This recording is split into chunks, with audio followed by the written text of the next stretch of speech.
एक बार एक बूढ़ी माँ को उसके बेटे ने एक वृद्धाश्रम में ले जाकर छोड़ दिया।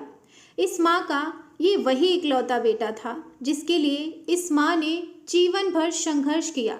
इस बेटे के लिए वो सब कुछ किया जो माँ को करना चाहिए या एक माँ कर सकती है, और आज भी अपने बेटे को किसी भी तरह की परेशानी ना हो इसीलिए आश्रम में रहने के लिए भी तैयार हो गई।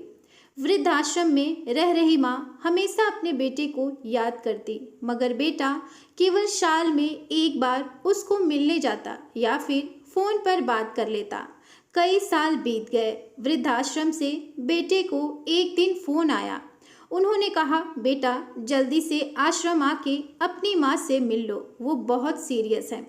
बेटा जब अपनी बीमार माँ के पास पहुँचा तब वह अपनी आखिरी सांसें गिन रही थी। बेटे ने अपनी माँ से उसकी आखिरी इच्छा पूछते हुए कहा, माँ मैं तुम्हारे लिए क्या कर सकता हूँ, बताओ।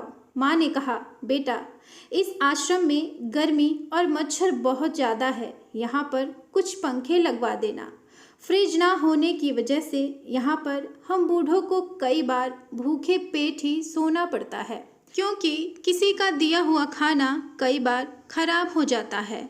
इस आश्रम के लिए एक दो फ्रिज भी खरीद कर दे देना। बेटे ने अपनी माँ की सारी बात सुनी और अपनी माँ से पूछा, आपने इतने साल यहाँ पर निकाल दिए पर आपने कभी भी यह सब बातें मुझसे नहीं कही, और अब जब आपके पास टाइम नहीं बचा है तब आप यह सब कह रही हैं, ऐसा क्यों माँ? माँ ने बेटे को जवाब देते हुए कहा, बेटा मैंने गर्मी, भूख और पीड़ा सहन कर ली, लेकिन मुझे पता है जब तेरे बच्चे तुझे यहाँ पर छोड़कर जाएंगे तब तू यह सब सहन नहीं कर पाएगा। इसीलिए तेरी सुविधा के लिए मैं तुझे ये सब लगाने के लिए कह रही हूँ। दोस्तों, माँ की ये आखिरी लाइन किसी भी बेटा या बेटी की आंखें खोलने के लिए सक्षम है।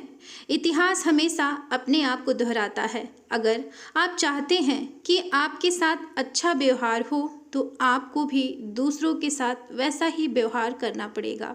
और माता पिता का कर्ज तो हम कभी भी चुका नहीं सकते। माता पिता तो भगवान की तरह हैं जिन्हें हम मंदिर में पूजते हैं, पर वही माता पिता जब हमारे लिए सब कुछ साक्षात कर देते हैं तो हम उनको इस तरह कैसे छोड़ सकते हैं। तो अपनी माता पिता का सेवा करें, सम्मान करें, उनकी बात मानें और हमेशा उनके साथ रहें। तो अगर आपको ये वीडियो अच्छी लगी है तो वीडियो को लाइक, शेयर और सब्सक्राइब जरूर करिएगा। धन्यवाद।